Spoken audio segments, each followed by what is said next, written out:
I never imagined it would happen to me. The woman who was always the picture of devotion.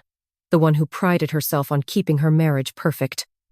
I thought I was too smart, too careful to ever make a mistake that big. But here I am, sitting in my new apartment, the echoes of my old life haunting me.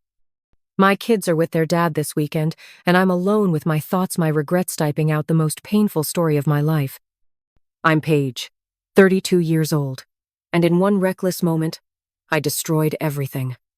Connor and I had been married for 7 years. We built our life together, 2 beautiful kids, a cozy home, and a partnership that many envied. We weren't wealthy, but we were comfortable. We had everything we needed, and we had each other. Connor was the perfect husband. He remembered anniversaries, brought me flowers, just because, and never missed a recital or a game. He was thoughtful, loving, and always present. He was the kind of man my friends envied, the one who knew how to make me feel special no matter how busy life got. We had the kind of marriage that seemed bulletproof. The early years were perfect. We traveled, laughed, partied with friends, and cherished each other. But then the kids came, and things changed. I love my children more than anything, but the constant responsibilities of motherhood made me lose myself. I felt like I was drowning in diapers, school schedules, and the endless routine of raising kids. Connor was still the wonderful, attentive husband he always was, but I started to feel invisible, not to him, but to the world. It started so innocently. I posted family photos on Instagram for friends and family to see how much the kids had grown.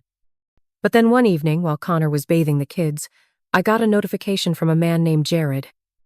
He'd commented on a beach photo from our summer vacation saying, "Beautiful family. You look too young to be a mom of 2." It was a simple comment, but it made something stir in me. I clicked on his profile. He was 27, handsome, spontaneous, free-spirited. His life seemed so different from mine: hiking trips, music festivals, endless adventures. I should have just liked the comment and moved on, but instead, I replied. A harmless emoji, then a joke about how flattery would get him everywhere. And that's how it started. We began messaging daily, at first casually. He'd ask about my day. I'd ask about his job in graphic design.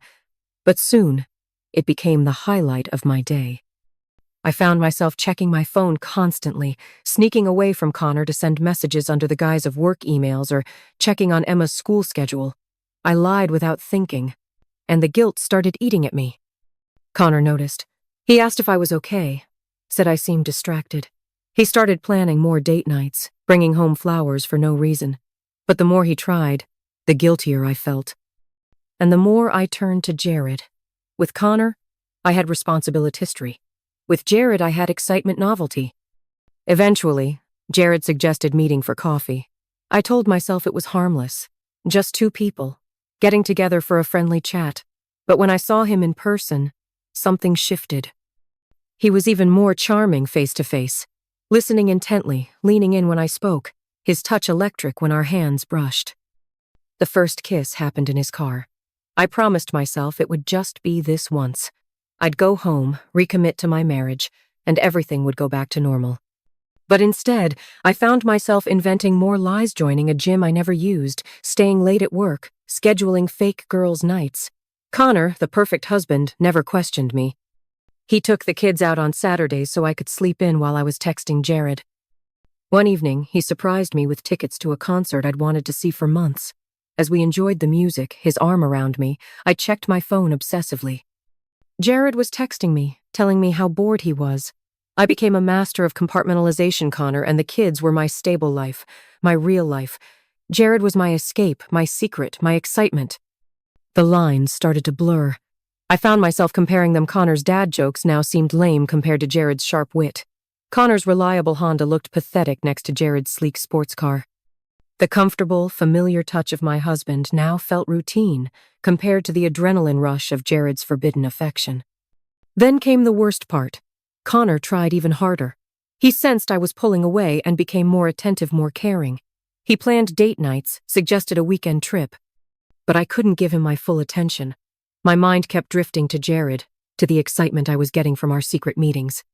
The guilt was overwhelming, but the desire to feel young again, to feel desired outside of being a wife and mother, was stronger. I told myself I deserved this.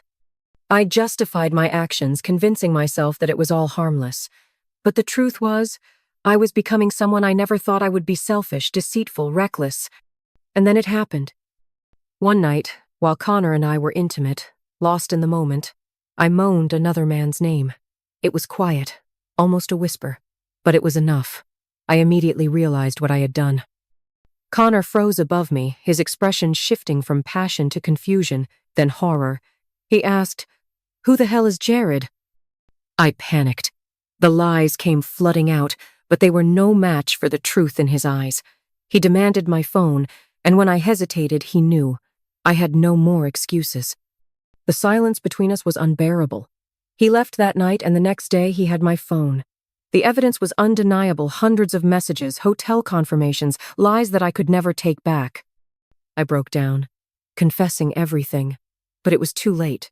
The damage was done. Connor packed a bag and left. He moved in with his brother, and I was left alone to face the consequences of my choices. The weeks that followed were a blur of pain, self-loathing, and regret. I went to the doctor and found out I had contracted an STI. I tried to call Connor, but he didn't answer. The betrayal, both emotional and physical, was too much for him to bear. 3 months later, I find myself here alone in my new apartment. My family shattered. My children are with their dad on weekends, and I have nothing but the cold silence of my mistakes. The worst part? I don't miss Connor because I truly loved him. I miss the life he gave: Metha, stability, the love, the family. I threw it all away for something that was never real. Jared ghosted me after I told him about the STI. He moved on without so much as a goodbye. And now, here I sit, facing the consequences of my carelessness. I made a series of selfish choices that ruined everything I had. I can't undo the damage I've caused, and I can't escape the reality of what I've become. So, I'll live with this. With the emptiness, the loneliness, and the regret that comes with being seen for who I truly am. The woman who had it Allened lost it all for one moment of thoughtless pleasure.